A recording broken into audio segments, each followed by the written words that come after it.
Shalom saudara-saudara yang dikasihi Tuhan. Selamat berjumpa dalam Renungan 4 Menit bersama saya Franky Hutomo. Tema yang diberikan kepada kita untuk kita renungkan bersama pada saat ini adalah pelayan yang berintegritas. Saya ingin mengawali dari kisah seorang teman yang bekerja di sebuah hotel bintang 5, hotel yang cukup besar dengan posisi yang cukup tinggi. Selama saya menemui dia di tempat kerjanya, dimanapun di dalam gedung hotel itu, ia selalu menunjukkan sikap yang ramah. Ia selalu tersenyum dan menyapa kepada setiap tamu hotel. Ia mengalah mendahulukan mereka untuk berjalan dahulu, untuk naik lift dahulu, dan seterusnya. Tetapi ketika ia keluar dari hotel tersebut, dari tempat melangkah dari tempat kerjanya, berada di luar hotel itu, ia menunjukkan sikap yang sama sekali berbeda. Saudara yang dikasihi Tuhan, itu adalah pelayan karena pekerjaan atau profesi. Bagaimana dengan kita pelayan Kristiani? Pertama, siapakah pelayan Kristiani itu? Kita tahu bahwa setelah Tuhan Yesus membasuh kaki para murid-muridnya, ia mengatakan bahwa kalau aku, Tuhan dan gurumu, membasuh kakimu, maka kamu harus saling membasuh kaki satu sama lain.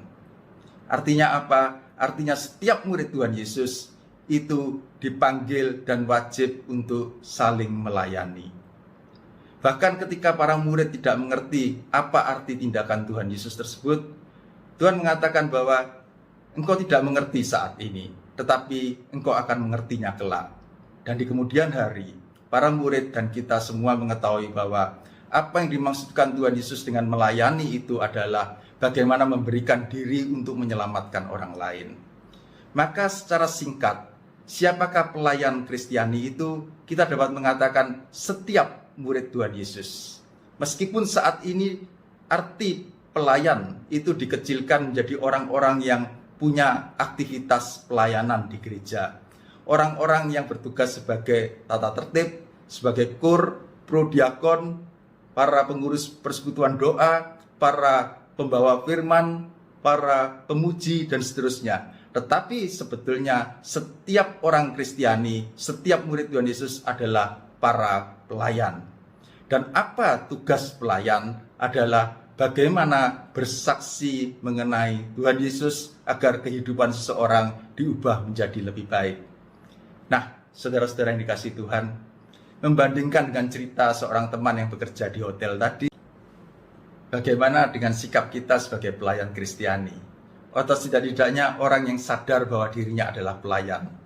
Apakah saya profesi pelayan? Atau saya sadar bahwa panggilan dan sikap hati saya adalah seorang pelayan karena saya adalah murid Kristus?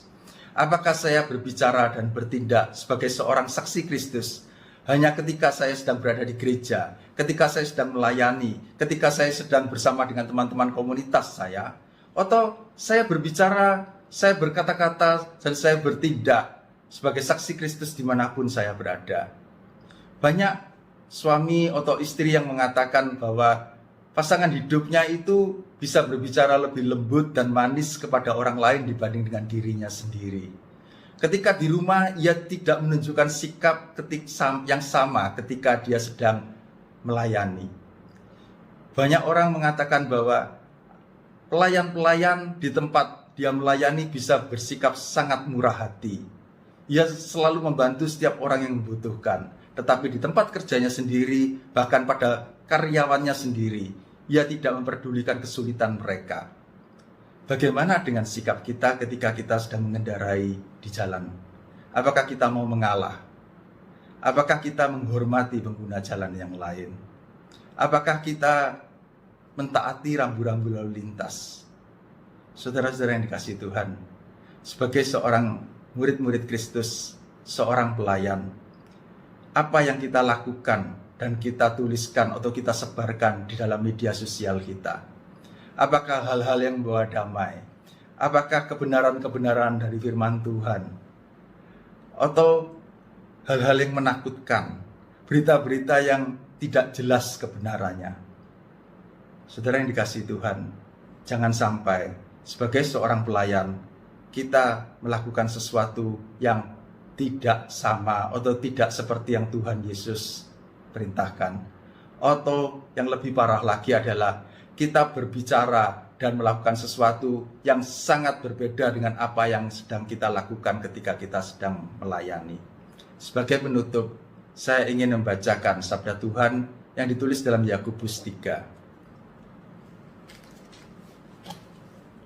Yakobus 3 ayat 11. Adakah sumber memancarkan air tawar dan air pahit dari mata air yang sama?